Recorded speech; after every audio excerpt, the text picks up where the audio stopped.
பாக்கியத்தை ஆண்டவர் நமக்கு தந்ததினால நாம் ஆண்டவருக்கு நன்றி சொல்லுவோம்.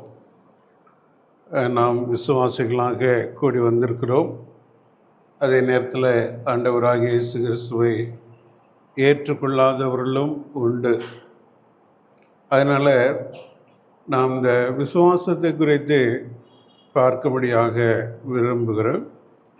இங்கே யூதா எழுதின நிருபத்தில் 3வது வசனத்தை நாம் வாசிப்போம். யூதா எழுதின நிருபம் 3வது வசனம்.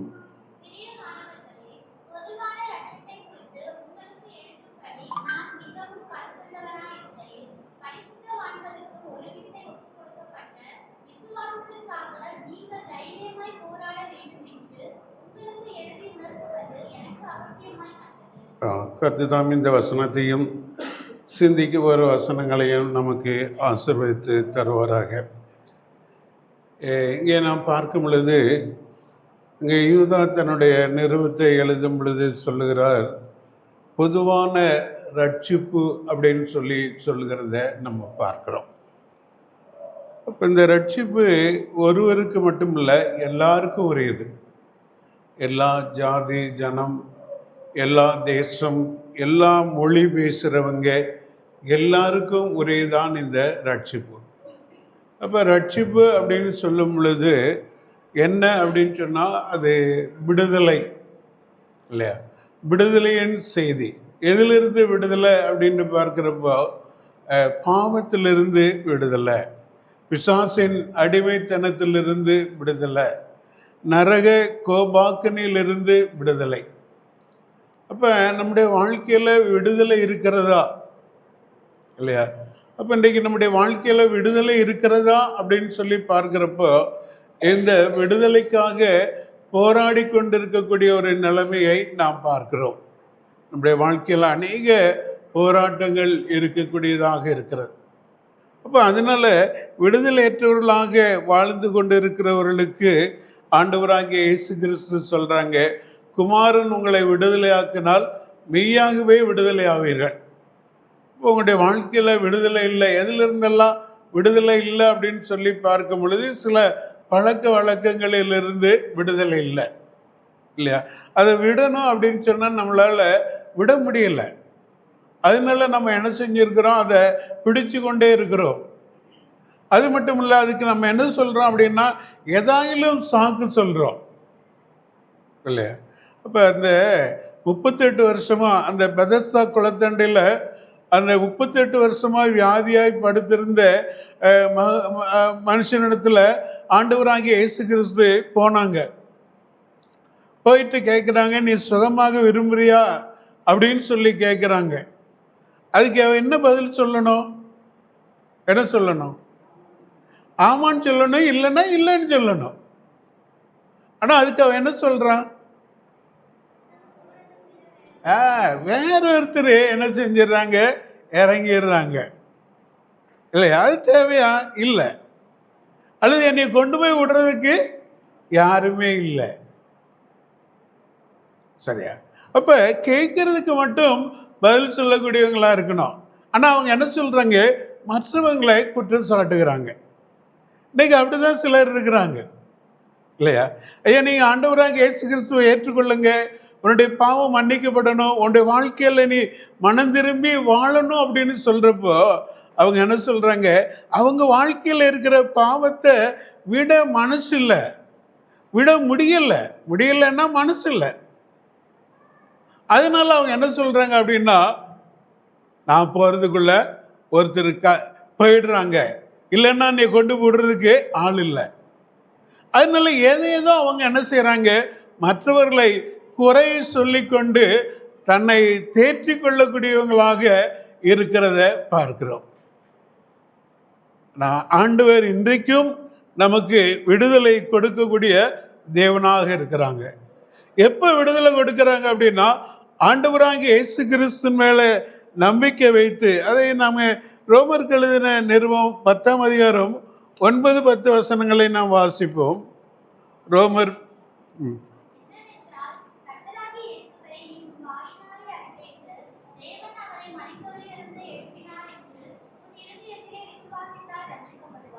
நீதியுண்டாக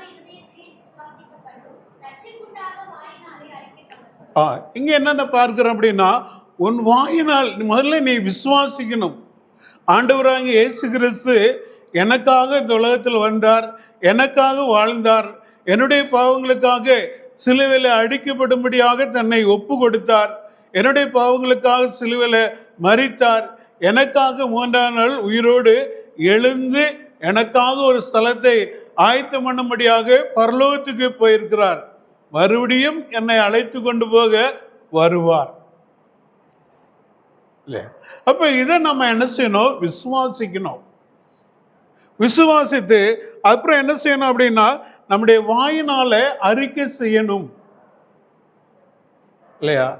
சொல்றாங்க, ஆண்டவருடைய வசனம் சொல்லுது, தன் பாவங்களை மறைக்கிறவன் வாழ்வடைய மாட்டான், அவைகளை அறிக்கை செய்து விட்டு விடுகிறவன் இரக்கம் பெறுவான். இல்லையா?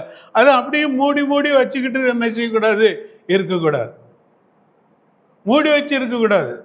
ஒரு விளம்பரம் ஒன்று பார்த்தேன், தலைவலியா நீங்க அதை மறைக்கிறதுக்கு சிரிச்சா தலைவலி போகாது. இல்லையா? தலைவலியை நீங்க மறைக்கிறதுக்கு சிரிச்சிங்கன்னா தலைவலி போகாது.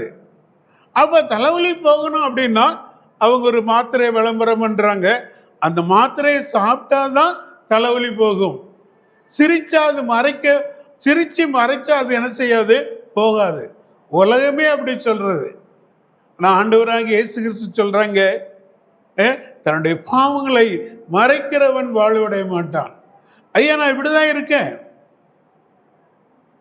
நான் இப்படிதான் இருக்கிறேன், என்னால விட முடியல, ஆண்டவரே என்னால விட முடியல, நீங்க எனக்கு விடுதலை தாங்க, நீங்க எனக்கு விடுதலை தாங்க அப்படின்னு சொல்லி முற்றிலுமாய் அவரிடத்துல ஒப்பு கொடுத்துடணும். நம்மளால முடியாது. ஒருவேளை விட்டா 1 நாள் 2 நாள் 1 மாசம் கூட விடலாம். எனக்கு அதை சொல்றப்ப ஞாபகம், நான் கூட 6 மாசம் விட்டுருந்தேன். 1 நாள் 2 நாள்ல 6 மாசம். அதுக்கப்புறம் அதை விட அதிகமாக தான் செஞ்சினே தவிர குறையா செய்யல. ஆனா ஆண்டவராகிய இயேசு கிறிஸ்துவுக்கு என்னுடைய வாழ்க்கையை ஒப்பு கொடுத்தது உடனே அந்த நாளிலிருந்து இன்னைக்கு வரைக்கும் விடுதலை. சரியா? அப்ப ஆண்டவராகிய இயேசு கிறிஸ்துவுக்கு தன்னுடைய வாழ்க்கையை ஒப்பு கொடுக்கும் பொழுதுதான் விடுதலை. அதனாலதான் இங்கே அப்போஸ்தலனாகிய பவுல் ரோமாபுரிக்கு சபையாருக்கு எழுதுகிற சமயத்துல சொல்றாங்க, வாயினால் நீ அறிக்கை செய், ஆண்டவராகிய இயேசு கிறிஸ்து என்னுடைய பாவங்களுக்காக மரித்து அடக்கம் பண்ணப்பட்டு 3ஆம் நாள் உயிர்த்தெழுந்தார் என்பதை உன்னுடைய வாயினால் அறிக்கை செய், உன்னுடைய பாவங்களை அறிக்கை செய். ஆண்டவராகிய இயேசு கிறிஸ்து உன்னுடைய பாவத்திலிருந்து உனக்கு விடுதலை கொடுக்கிறார். அப்படி இல்லை அப்படின்னு சொன்னா நிச்சயமா எப்பொழுதுமே என்ன செய்யாது? விடுதலை கிடைக்காது. அதனால ஆண்டவராகிய இயேசு கிறிஸ்துவை இதுவரைக்கும் ஏற்றுக்கொள்ளாதவர்கள் தன்னுடைய வாழ்க்கையில் ஆண்டவராகிய இயேசு கிறிஸ்துவை ஏற்றுக்கொண்டு இந்த பாவ மன்னிப்பின் விடுதலையை பெற்றுக்கொள்ளும்படியாக உங்களை அன்பாக கேட்டுக்கொள்கிறோம். அதுக்கப்புறம் 2வது நம்ம பார்க்கிற சமயத்தில் மறுபடியும் யூதா 3வது வசனத்தை நம்ம வாசிப்போம்.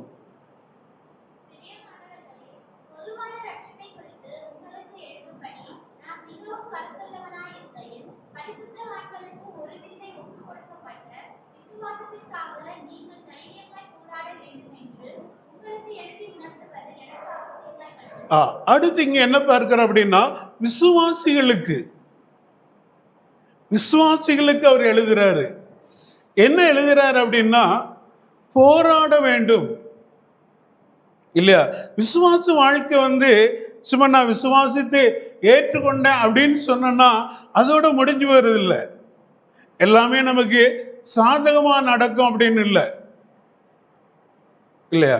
எல்லாமே சாதகமா நடக்கும் அப்படின்னு இல்லை. ஆனா இந்த விசுவாசத்துக்கு நம்ம போராட வேண்டும். அதான் அப்போஸ்தலனாகிய பவுல் சொல்றாங்க, விசுவாசத்துல நல்ல போராட்டத்தை போராடினேன் அப்படின்னு சொல்றாங்க. அப்போ அவருடைய வாழ்க்கையை நீங்க எடுத்து பாருங்க, எல்லாமே அவருடைய வாழ்க்கையில போராட்டம் தான். சரியா? அவர் முதலாவது அங்கே தெசலோனிக்கே இந்த சபைகளுக்கெல்லாம் போய் பிரசங்கம் பண்றாங்க. தெசலோனிக்கேல 3 வாரம் தான் இருக்கிறாங்க. அதுக்குள்ள அவங்க என்ன செஞ்சுட்டாங்க, வந்துட்டாங்க. அப்புறம் பெரேயாவுக்கு போறாங்க. அப்புறம் அங்கிருந்து அங்கே தெசலோனிக்கேரும் பெரேயாவில் வந்து அவங்கள அடிக்கிறதுக்கு வர்றாங்க. அப்போ அவரை அடித்து இழுத்து செத்து போனாங்க அப்படின்னு சொல்லி வெளியில் கொண்டு போட்டுட்டாங்க. ஆனால் அவர் மறுபடியும் எழுந்து வந்து தன்னுடைய சகோதரர்களை திடப்படுத்தி அநேக பாடுகளின் வழியாக தான் தேவனுடைய ராஜ்யத்துக்கு செல்ல வேண்டும் என்று சொல்லி அவர்களை தைரியப்படுத்துகிறதை பார்க்கிறோம். நமக்கு விசுவாசிகளுக்கு பாடுகள் வந்தா என்னையும் சேர்த்து சொல்றேன், அப்படியே நம்ம என்ன செஞ்சிடறோம், சோர்ந்து போயிடுறோம். ஏன் எனக்கு இந்த பாடுகள், ஏன் எனக்கு இந்த வேதனை, ஏன் எனக்கு இந்த கவலை, ஏன் எனக்கு இந்த கண்ணீர், ஏன் எனக்கு இந்த பிரச்சனை, ஏன் எனக்கு இந்த போராட்டம்? சொல்றோம் நம்மளை நீதிமானாக, வேதம் வாசிக்கிறேன், ஜபம் பண்றேன், சர்ச்சுக்கு போறேன், காணிக்கை கொடுக்கிறேன், நான் எல்லாம் செய்கிறேனே, ஏன் எனக்கு? விசுவாசி அப்படின்னா கண்டிப்பாக நிச்சயமாக போராட்டம் இருக்க தான் செய்யும். அப்போ இங்கே யூதா நிருபத்தில் அதுதான் என்ன சொல்கிறாங்க, விசுவாசத்துக்காக போராட வேண்டும் என்று தான் சொல்கிறாங்க. அப்போ நமக்கு ஒரு நல்ல மாதிரி, ஒருவேளை ஆண்டவராக இயேசு கிறிஸ்துடைய வாழ்க்கை, ஆண்டவராக இயேசு கிறிஸ்துவை நம்ம மாதிரியாக பார்க்கலாம். ஆனால் அவரை கடவுள் அல்லது தேவன் என்கிறதுல அவரை நம்ம விட்டுடலாம். ஆனால் நம்ம போல பாடுள்ள மனுஷர் அப்படிங்கிற நிலைமையில பார்க்கிறப்போ அப்போஸ்தலனாகிய பவுலுடைய வாழ்க்கையை நீங்கள் எடுத்து பாருங்க. அப்போ அவருடைய ஊழிய காலங்கள் எல்லாம் அவருடைய மரண பரியந்தமும் அவருடைய வாழ்க்கையில் போராட்டங்கள் இருக்க தான் செஞ்சது. நிம்மதியாக மனுஷன் படுத்து தூங்கினா அப்படிங்கிறதுக்கு இடம் இல்லை. அவர் சொல்றாரு, வில்லாறுகளினால் அடிக்கப்பட்டேன், கப்பற்சேதம், சொந்த சகோதரர்களால் தூசிக்கப்பட்டு, இப்படி நிறைய அவருடைய ஹிஸ்டரியை சொல்லிக்கிட்டே வர்றாங்க இல்லை. அப்போ அதனால விசுவாசத்துக்கு நாம் என்ன செய்ய வேண்டியது இருக்குது, போராட வேண்டியதாக இருக்குது என்று சொல்லி நாம் பார்க்கிறோம். அதனால நம்முடைய விசுவாச வாழ்க்கை வந்து ஒரு போராட்டமான ஒரு வாழ்க்கை தான். அதனால ஆதியாகமம் 39ஆம் அதிகாரம் 9வது வசனத்தை வாசிப்போம்.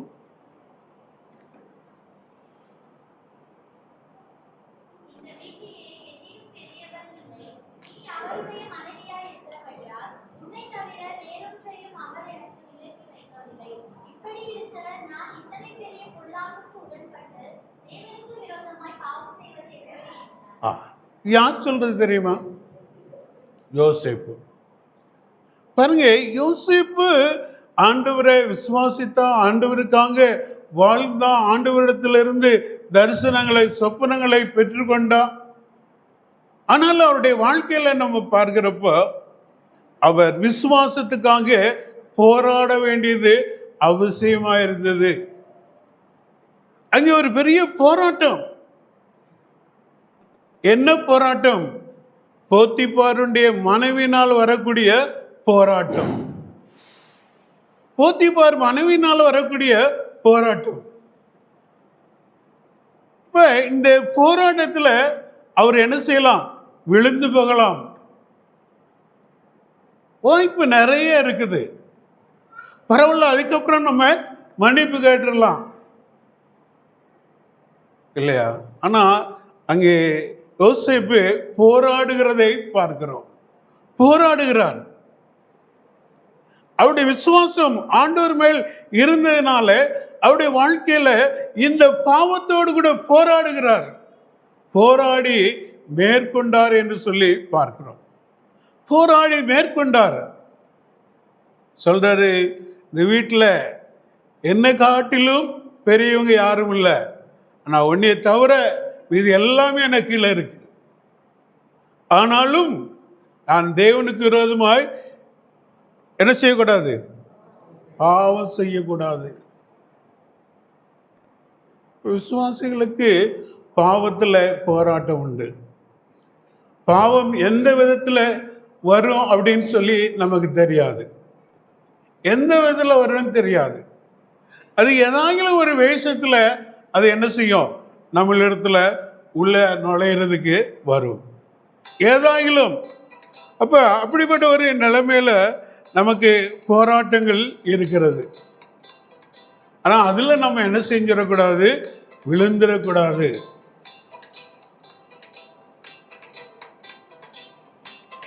சரி, அப்ப அதனால நமக்கு போராட்டங்கள் இருக்கு அப்படின்னு சொல்லிட்டு நம்ம என்ன செய்யறோம், பார்க்கிறோம். அப்ப நம்ம போராட வேண்டியதா இருக்குது, போராடி நம்ம வெற்றி பெற வேண்டியதாக இருந்தது. அதுபோல யாக்கோபு எடுத்துக்கோங்க. இப்ப தன்னுடைய மாமா வீட்டுக்கு போய் 2 பரிவாரங்கள், 2 மனைவி, பிள்ளைகள், சொத்து, ஆடு மாடு எல்லாம் பெரிய ஒரு பணக்காரனாக திரும்பி தன்னுடைய தகப்பனிடத்துக்கு வருகிறான். அப்ப தன்னுடைய சகோதரனுக்கு நிறைய கொடுத்து அனுப்புறான், நிறைய வெகுமதிகள். ஏன்னா அவர் உன்னை கொண்டு போடுவேன் அப்படின்னு சொன்னதுனால அவரை சமாதானப்படுத்துறதுக்கு நிறைய வெகுமதிகளை கொடுத்து அனுப்புறான். அதுக்கப்புறம் தன்னுடைய பண்ணையை, ஆடு மாடு மேய்ப்பர்கள் எல்லாம் அப்படியே முன்னும் பின்னுமா அனுப்பி பின்னாடி அவங்களெல்லாம் அழிச்சா கூட நம்ம தப்பிச்சுக்கிடணும் அப்படின்னு சொல்லிட்டு பிள்ளைகள் மனைவிகள் எல்லாம் பின்னாடி என்ன செய்யறான், வழி அப்படி ஒரு போறதற்கு வழி வகுத்துட்டான். அதுலயும் அவனுக்கு திருப்தி ஆகலை. சரி, அதுலேயும் திருப்தி ஆகலை. மறுபடியும் தேவனுடைய சமூகத்தில் என்ன செய்கிறாங்க, போராடுகிறத பார்க்கிறோம். தேவனுடைய சமூகத்தில் போராடுகிறார். இப்போ போராடி அவர் என்ன செஞ்சார், மேற்கொண்டார் அப்படின்னு சொல்லிட்டு பார்க்கிறோம் இல்லையா? அப்போ நம்முடைய வாழ்க்கையில் நமக்கு வரக்கூடிய போராட்டங்களில் நாம் என்ன செய்யணும், மேற்கொள்ளக்கூடியவங்களாக இருக்கணும். அதுக்குள்ளே விழுந்து போகிறவங்களாக நம்ம என்ன செய்யக்கூடாது, இருக்கக்கூடாது. அடுத்து நம்ம பார்க்கிற சமயத்தில் 2 தீமோத்தேயு 4:7 வாசிப்போம். 2 தீமோத்தேயு 4:7.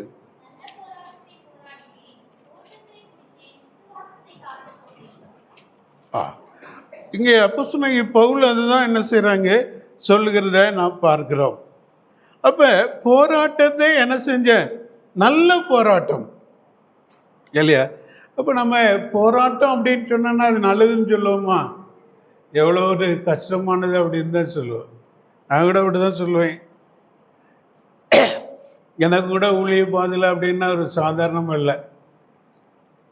அடிக்கடி நினைக்கிறது, இவ்வளோ வயசுக்கு அப்புறம் கூட இவ்வளோ போராட்டங்கள் இருக்கு அப்படின்னு சொல்லிட்டு இல்லை. அப்போ போராட்டம் அப்படிங்கிறது ஒரு சாதாரணமாக ஒரு போராட்டம் கிடையாது. அது ஒரு நல்ல போராட்டம் அப்படின்னு சொல்லிட்டு அப்போஸ்தலனாகிய பவுல் சொல்லுகிறத நம்ம பார்க்கிறோம். ஆனால் அங்கே என்ன சொல்றாரு அப்படின்னு சொல்லி பார்க்கிறப்ப மறுபடியும் வாசிங்க.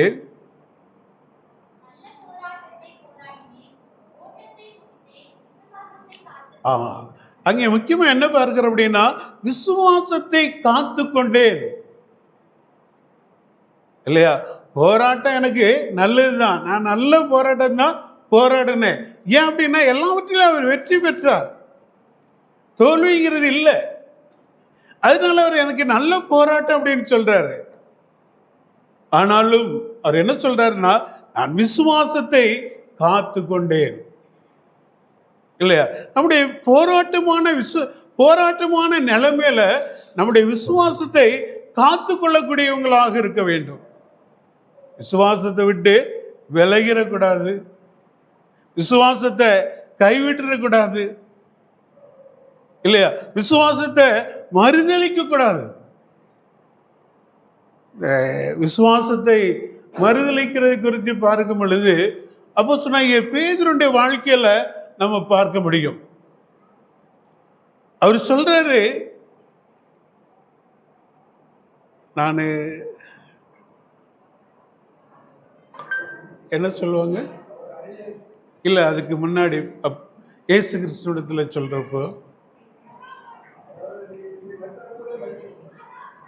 மோடு கூட மறிக்கிறதற்கும் நான் என்ன செய்யறேன், ஆயத்தமா இருக்கேன் அப்படின்னு தான் சொல்றாங்க. இல்லையா, மறிக்கிறதற்கும் ஆயத்தமா இருக்கேன் அப்படின்னு சொன்னாங்க. ஆனா அவ்வளவு ஒரு விசுவாசம், விசுவாசத்தோடு வீராவசனம் பேசினாங்க. ஆனா அந்த விசுவாசம் சோதிக்கப்படும் பொழுது என்ன செய்யறாரு அப்படின்னு சொன்னா, சோதனைக்குள்ள விழுந்து போகிறார். அறியேன் சபிக்கவும் சத்தியம் பண்ணவும் தொடங்கினார் இல்லையா.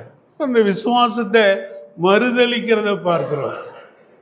ஆனாலும் அங்கே அப்போஸ்தலனாகிய பேதுரு அந்த சேவல் கூவின அந்த சத்தத்தை கேட்டு தன்னுடைய தவறை உணர்ந்து அங்கே கண்ணீர் விட்டு அறிக்கை செய்கிறதை பார்க்கிறோம். அறிக்கை செய்தார். அதனாலதான் ஆண்டவர் அவங்களை எடுத்து என்ன செஞ்சாங்க, பயன்படுத்தினாங்க, வல்லமையாக பயன்படுத்தினாங்க. முதல் பிரசங்கத்திலே 3000 பேர் ரட்சிக்கப்பட்டாங்க. இன்னைக்கு 3 பேர் ரட்சிக்கப்படுறது அறியுது இல்லையா. 3000 பேர் ரட்சிக்கப்பட்டாங்க. ஆனா அதுக்கப்புறம் மறுதளிச்சாரா அப்படின்னு சொல்லி பார்க்கிறப்போ இல்லை. அவர் சிலுவையில் அறையப்படுற கூட இயேசு கிறிஸ்துவ நேரம் வச்சு அடிச்சிங்க, என்னை தலைகளை வச்சு அடிங்கன்னு தான் சொன்னார் இல்லையா. அதுக்கப்புறம் மறுதளிக்கவே இல்லை. ஒருவேளை நம்மளுடைய வாழ்க்கையிலையும் அப்படிப்பட்ட ஒரு தவறுகளை என்ன செய்யலாம், வரலாம். ஆனால் அதை உணர்ந்து ஆண்டவரிடத்தில் அறிக்கை செஞ்சு அதுக்கப்புறம் நம்ம செய்யாமல் இருக்கிறது தான் நல்லது இல்லையா. அதுக்கப்புறம் நம்ம செய்யாமல் இருக்கிறது தான் நல்லது. அப்ப இந்த விசுவாசத்தை காத்து கொண்டேன். இன்னைக்கு நம்ம ஆண்டவராகிய இயேசு கிறிஸ்துவை விசுவாசத்தை ஏற்றுக்கொண்டு அவருடைய வழியை பின்பற்றி வந்து கொண்டு இருக்கிறோம். வழியில நமக்கு நிறைய போராட்டங்கள் இருக்கு. ஆனாலும் நம்முடைய விசுவாசத்தை நம்ம காத்து கொள்ளக்கூடியவங்களாக நம்ம என்ன செய்யணும், இருக்கணும் அப்படின்னு சொல்லிட்டு பார்க்கிறோம். அடுத்து நம்ம பார்க்கிற சமயத்தில் தீத்து 1:14 வாசிப்போம்.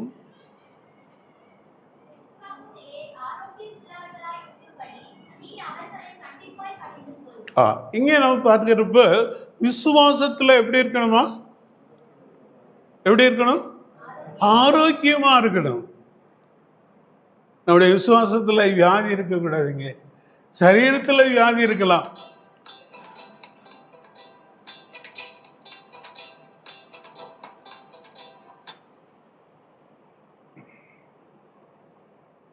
சரீரத்துல வியாதி இருக்கலாம். ஆனா என்ன இருக்கக்கூடாது, விசுவாசத்துல வியாதி இருக்கக்கூடாது. அது எப்படி இருக்கணுமா, ஆரோக்கியமா இருக்கணும் இல்லையா, தெளிவா இருக்கணும், நல்லா இருக்கணும் இல்லையா. அப்ப இங்கே தீத்து அவிதமாக தான் சொல்லுகிறத நம்ம பார்க்கிறோம். விசுவாசத்துல ஆரோக்கியம் உள்ளவனாய் இருக்கும்படி நீ அவர்களை கண்டிப்பாய் என்ன செய்யணுமா, கடிந்துகள். அந்த கண்டிப்பு இல்லை அப்படின்னா நம்முடைய விசுவாசத்துல ஆரோக்கியம் இருக்காது, தெளிவு இருக்காது, குழம்பி போய் தான் இருப்போம், குழப்பத்துல தான் இருப்போம் இல்லையா. அப்ப தேவனுடைய நம்முடைய விசுவாச வாழ்க்கை எப்படி இருக்குது, குழப்பமா இருக்கா, அல்லது இதுவா அதுவா அப்படின்னு குழம்பிக்கிட்டு இருக்கிறோமா? இன்னைக்கு பொதுவான சபைகளில் 2 சபைக்கு போறவங்க இருப்பாங்க, 2 சபைக்கு போறவங்க இருப்பாங்க இல்லையா. இப்போ ஒன்று என்ன சொல்லுவாங்க அப்படின்னு சொன்னா, வேலை, கல்லறை, திருமணம் அப்படிங்கிறதுக்கு ஒரு சபை. அப்புறம் இன்னொன்று ஆவிக்குரிய சபை. இந்த 2 சபைகளுக்கு என்ன செய்வாங்க, போவாங்க. ஏன்னா அவங்களுக்கு 2 காரியம் வேணும். ஆவிக்குரியவங்களாக இருக்க வேண்டும், உலக பிரகாரமாகவும் இருக்க வேண்டும். இது ஆரோக்கியமான உபதேசம் இல்லை, ஆரோக்கியமான விசுவாசம் இல்லை இல்லை. அதே மாதிரி 2 சபைக்கு போவாங்க. மனைவிக்காக ஒரு சபைக்கு போவாங்க, கணவனுக்காக ஒரு சபைக்கு போவாங்க.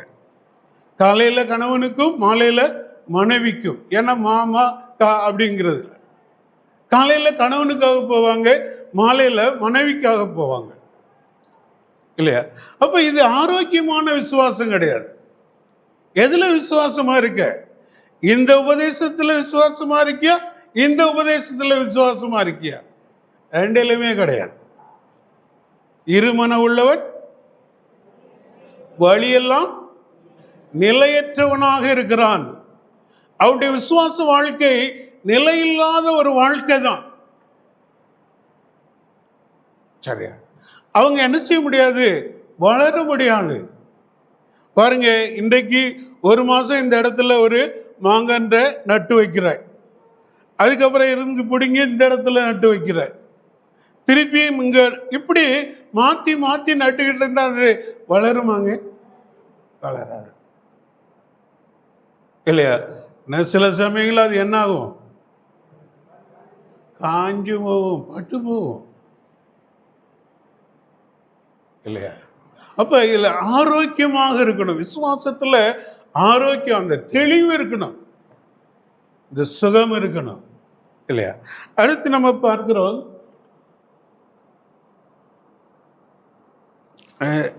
1 தீமோத்தேயு 4:12 வாசிங்க.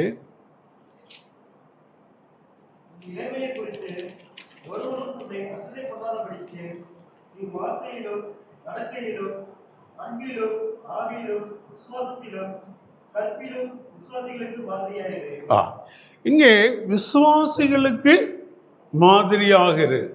அப்ப நம்முடைய விசுவாசம் விசுவாசிகளுக்கு மாதிரியாக இருக்க வேண்டும். ஒருவேளை உலக மக்களுக்கு மாதிரியாக இருக்கும், சந்தோஷம், அப்படிதான் இருக்கணும். ஆனா நீ ஆவிக்குரிய நிலைமையில வளரணும் அப்படின்னா, ஆண்டவருக்காக நீ வாழணும் அப்படின்னு சொன்னா, நீ விசுவாசிகளுக்கு மாதிரியாக இரு. அப்போஸ்தலனாகிய பவுல் தீமோத்தேயுக்கு எழுதுறாங்க. தீமோத்தேயு ஒரு வாலிபன், அவங்க அம்மா யூத ஸ்திரீ, அவங்க அப்பா கிரேக்கர் இல்லையா? அதனால அவர் விருத்த சேதனம் பண்ணப்படாமலே தான் வளர்க்கப்பட்டார்.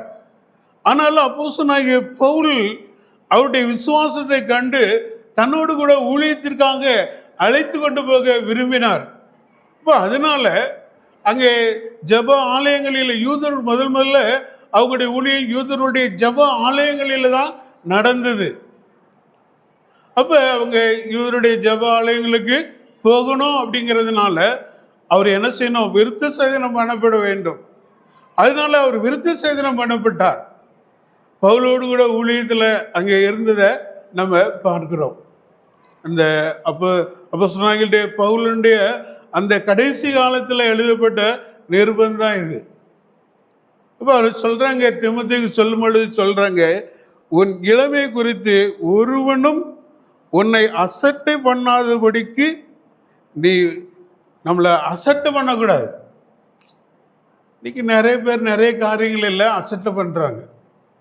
ஆனா தீமோத்தேயு சொல்றாங்க, உன்னை ஒருவனும் அசட்டை பண்ணக்கூடாது இல்லையா? அதனால நீ எப்படி இருக்கணுமா, நீ வார்த்தையிலும், நீ பேசுற வார்த்தை எப்படி இருக்கணும், சுத்தமா இருக்கணும். சரி, அடுத்து நடக்கை, உன்னுடைய நடக்கை எப்படி இருக்கு, நடக்கையிலும் சுத்தமா இருக்கணும். அடுத்து ஆவியிலும், ஆவிக்குரிய பிரகாரமாகவும் என்ன செய்யணும், சுத்தமா இருக்கணும். விசுவாசத்திலும் கற்பிலும் விசுவாசிகளுக்கு மாதிரியாயிரு. நம்ம விசுவாசிகளுக்கு மாதிரியான ஒரு வாழ்க்கை வாழணும். இப்போ நான் விசுவாசி அப்படின்னு சொன்னோம், அல்லது நான் ஒரு ஊழியக்காரன் அப்படின்னு சொன்னேன்னா நான் என்ன செய்யணும், மாதிரியாக இருக்கணும். அப்போ அதுதான் ஆண்டவர் என்ன செய்கிறாங்க, விரும்புகிறாங்க. அப்படிப்பட்ட வாழ்க்கை தான் ஆண்டவருக்கு பிரியமான ஒரு வாழ்க்கை. சாதாரணமாக முடியுமாங்க? முடியாது. அதுக்கு நிறைய போராட வேண்டியதாக இருக்குது, நிறைய போராட்டங்கள், நிறைய தியாகம் பண்ண வேண்டியதாக இருக்கு, அநேகருடைய எதிர்ப்புகளை சம்பாதிக்க வேண்டியதாக இருக்கிறது, அநேக ஏச்சுகளை பேச்சுக்களை வாங்க வேண்டியதாக இருக்கும். சும்மா இல்லை. அப்படி இருந்தாதான் நம்ம விசுவாசிகளுக்கு மாதிரியாக இருக்க வேண்டும். இப்போ ஒரு வாலிபனை குறித்து அங்கே ஆண்டவர் அப்போஸ்தலனாகிய பவுல் மூலமாக சொல்லுகிறதை நாம் பார்க்கிறோம். நம்முடைய வாலிப வாழ்க்கை எப்படி இருக்கு? நான் விசுவாசிகளுக்கு மாதிரியாக இருக்கிறேனா? என்னுடைய வாழ்க்கை விசுவாசிகளுக்கு மாதிரியாக இருக்கிறதா? என்னுடைய விசுவாசம் விசுவாசிகளுக்கு மாதிரியாக இருக்கிறதா? இது கொஞ்சம் நம்ம யோசித்து தான் என்ன செய்யணும், பார்த்து நடக்கணும். மாதிரியாக இருக்கணும். இது நம்முடைய மனசில் என்ன செய்யணும், இருக்கணும். அதே மாதிரி தீர்த்தலை இப்படியாக நம்ம வாசிக்கிறோம். சரி, 2 தீமோத்தேயு 1:5 வாசிங்க.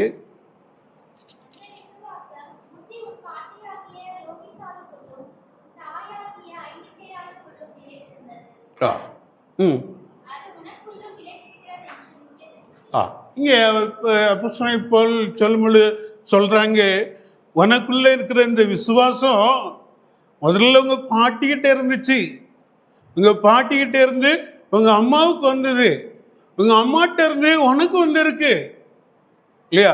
அவங்கெல்லாம் எப்படி மாதிரியா என்ன செஞ்சாங்க, இருந்தாங்க, எப்படி வாழ்ந்தாங்க, அதே போல நீங்க என்ன செய்யணும், இருக்கணும் இல்லையா? உங்க பாட்டி ஐனைக்கால் எப்படி இருந்தாங்க, எவ்வளவு மாதிரியா இருந்தாங்க. அப்ப அவங்க அம்மா எப்படி மாதிரியா இருந்தாங்க, நீ எப்படி இருக்கிற, நீ அப்படி இருக்கணும் அப்படின்னு சொல்லிட்டு ஒரு மாதிரியை காண்பிக்கிறத நம்ம பார்க்கிறோம். இப்போ அவங்க பாட்டி அம்மாவை காண்பிக்கிறாங்க. இப்போ நம்ம பிள்ளைகள் இப்படி விசுவாசத்துல மாதிரியா இருக்கணும் அப்படின்னு சொன்னோம்னா முதல்ல யாரு, நாம முதல்ல மாதிரியா இருக்கணும். நாம மாதிரியா இருக்கணும். மாதிரியா இருந்தால் தான் நம்முடைய பிள்ளைகள் அந்த மாதிரியை பின்பற்ற முடியும், அதை காண்பிக்க முடியும். அப்போஸ்தலனாகிய பவுல் தீமோத்தேயுக்கு அதை காண்பிக்கிறாங்க இல்லையா? இப்போ அதனால நாம மாதிரியா இருக்கணும், நம்முடைய பிள்ளைகள் மாதிரியா இருக்கணும், அடுத்து நம்முடைய பேரன் பேத்திகள் மாதிரியா இருக்கணும். இன்னைக்கு 3 சந்ததிகள் இங்க இருக்கு இல்லையா? சிலர் மாதிரியாக இருந்தே கடந்து போயிட்டாங்க. ஆனா அடுத்து உள்ளவங்க நம்ம மாதிரியாக இருக்கிறோமா? சரி, அப்ப நம்ம சிந்திக்கக்கூடியவங்களாக இருக்க வேண்டும். அதனால நம்முடைய விசுவாசம் எப்படி இருக்கு அப்படின்னு சொல்லிட்டு பார்க்கணும். ஏன்னா போராட்டம் தான், அது எல்லாம் ஈஸியா என்ன செய்யாது, முடியாது. சரியா? போராட்டம் தான். இப்போ நம்ம யோசேப்பு போல நம்முடைய வாழ்க்கையில் இருக்கணும், யாக்கோபு போல போராடி ஜெபிக்கிறவங்களா இருக்கணும். நிறைய தந்திரங்கள் எல்லாம் அவர் முன்னும் பின்ன எல்லாம் அனுப்பி பார்த்தார், வருஷப்படுத்தி பார்த்தார், ஒன்றும் நடக்காது அப்படின்னு அவருக்கு தெரியும். அதனாலதான் அவர் தான் நமக்கு கதி அப்படின்னு சொல்லி. அப்ப நம்முடைய விசுவாச வாழ்க்கையில இவ்விதமாக இருக்கணும் அப்படின்னு சொன்னா அதுக்கு ஒரே கதி ஆண்டவர் தான். தேவனுக்கு விரோதமாய், இது நம்முடைய மனசுல எப்பவும் இருக்கணும், எனக்கும் இருக்கணும். சரியா? தேவனுக்கு விரோதமாய் நான் எப்படி செய்கிறது, செய்யக்கூடாது இல்லையா? போராடி ஜெபிக்கிறவங்களா இருக்கணும். போராடி மேற்கொண்டார். என்னை ஆசீர்வதித்தாதான் விடுவேன், இல்லைன்னா விட மாட்டேன். ஆண்டவரே எனக்கு இப்படிப்பட்ட ஒரு வாழ்க்கை வாழ்றதுக்கு எனக்கு உதவி செய்யணும், வாழ செய்யுங்க, இல்லைன்னா விட மாட்டேன் அப்படின்னு சொல்லி நம்ம ஜெபிக்கிறவங்களாக இருக்க வேண்டும். இப்ப நிச்சயமாக நம்ம விசுவாசிகளுக்கு மாதிரியாக போராட்டத்தில் நல்ல போராட்டமாக இருக்கும். நம்முடைய வாழ்க்கை ஆரோக்கியமான விசுவாசம் உள்ளவர்களாக இருப்போம். ஆண்டவருடைய நாமம் வகைப்படும். ஜெபம் செய்வோம். எங்கள் நல்ல ஆண்டவரே, அருமையான வேலைக்காக நாங்கள் உம்மை துதிக்கிறோம், உம்மை ஸ்தோத்திரிக்கிறோம். எப்பொழுதும் ஆண்டவரே, நாங்கள் உம்முடைய சமூகத்தில் வரும்படியாக எங்களுக்கு உதவி செய்து ஆண்டவரே உம்மை துதித்து பாடவும், ஆண்டவரே உம்முடைய வார்த்தையை கேட்கும்படியான சிலாக்கியத்தை எங்களுக்கு கொடுத்தீங்க, அதற்காக உமக்கு ஸ்தோத்திரம். ஆண்டவரே, எனக்கு வேண்டிய கிருபைகளை கொடுத்து பயன்படுத்தினதுக்காக உமக்கு ஸ்தோத்திரம். கேட்டுமடி பிள்ளைகளுக்காக, வார்த்தை சொன்ன எனக்காக நாங்கள் ஜெபிக்கிறோம். ஆண்டவரே, நாங்கள் உம்முடைய வார்த்தையை கேட்டுக்கிறோம். இதுவரைக்கும் ஏற்றுக்கொள்ளாதவர்களுமே ஏற்றுக்கொள்ள உதவி செய்யுங்க. மற்றவர்களை சாக்கு சொல்லாதபடிக்கு ஆண்டவரே தன்னுடைய நிலைமையை உணர்ந்து தன்னுடைய பாவங்களை அறிக்கை செய்து ஏற்றுக்கொள்ளும்படியான சிலாக்கியத்தை தாங்க. விசுவாசிகளாக எங்களுடைய வாழ்க்கையில் எங்களுடைய விசுவாச வாழ்க்கையில் எங்களுக்கு போராட்டம் உண்டு என்று சொல்லி தான் அப்போஸ்தலனாகிய ஜூடா எழுதுகிறதை நாங்கள் பார்க்கிறோம். ஆண்டவரே, இந்த போராட்டமான நிலைமையில் எங்களுடைய விசுவாசம் எப்படி இருக்கிறது? அது ஆரோக்கியமாக இருக்கா? அல்லது நல்ல போராட்டமாக இருக்கிறதா? அல்லது நான் விசுவாசத்தை காத்து கொண்டு இருக்கிறேனா? அல்லது இந்த விசுவாசம் மற்றவர்களுக்கு மாதிரியாக இருக்கிறதா என்பதை சிந்தித்து அவ்விதமாக விசுவாசிகளுக்கு மாதிரியாக இருக்கும்படியான கிருபை எங்களுக்கு தாங்க. ஆண்டவரே, நாங்கள் அதற்கு யோசிப்பு போல ஆண்டவரே உமக்கு பயப்படுகிற பயத்தையும் யாக்கோபை போல உம்மோடு கூட போராடி ஜெபிக்கிற ஜெபத்தையும் எங்களுக்கு கொடுத்தரல வேண்டும் என்று முன்னோக்கி நாங்கள் ஜெபிக்கிறோம். அப்படிப்பட்டவர்களாக இருக்க எங்களுக்கு உதவி செய்தல வேண்டும் என்று முன்னோக்கி நாங்கள் ஜெபிக்கிறோம். தொடர்ந்து உடைய மாறாத கிருபை எங்களோடு கூட இருக்கட்டும். இந்த நாளிலும் இரவில் பிரயாணப்படுகிற எங்கள் அருமையான சகோதரர் டானி, அவங்க இன்னும் சபையில் உள்ள அநேகர் அவங்களோட போகிறாங்க. அவங்களுடைய பிரயாணத்தில் உடைய கிருபை இருக்கட்டும். வாகனத்தை ஆண்டு கொள்ளுங்க, ஓட்டுறதுக்கு வேண்டிய கிருபைகளை தாங்க. உடைய சமூகம் இன்னுமாக இருந்து ஏற்ற விலையில் போகவும் தொடர்ந்து அங்கே நடக்கிற ரிசப்ஷனையும் ஆசீர்வதித்து கொடுக்க வேண்டும் என்று செபிக்கிறோம். ஆண்டவராகிய இயேசு கிறிஸ்துவின் இனிய நாமத்தில் உடைய சமூகத்தில் வேண்டிக் கொள்கிறோம் நல்ல பிதாவே, ஆமென். என் ஆத்மாவே கர்த்தரை ஸ்தோத்திரி, என் முழுவதும் என்னுடைய பரிசுத்த நாமத்தை ஸ்தோத்திரி. என் ஆத்மாவே கர்த்தரை ஸ்தோத்திரி, அவர் செய்த சகல உபகாரங்களையும் மறவாதே. ஆமென்.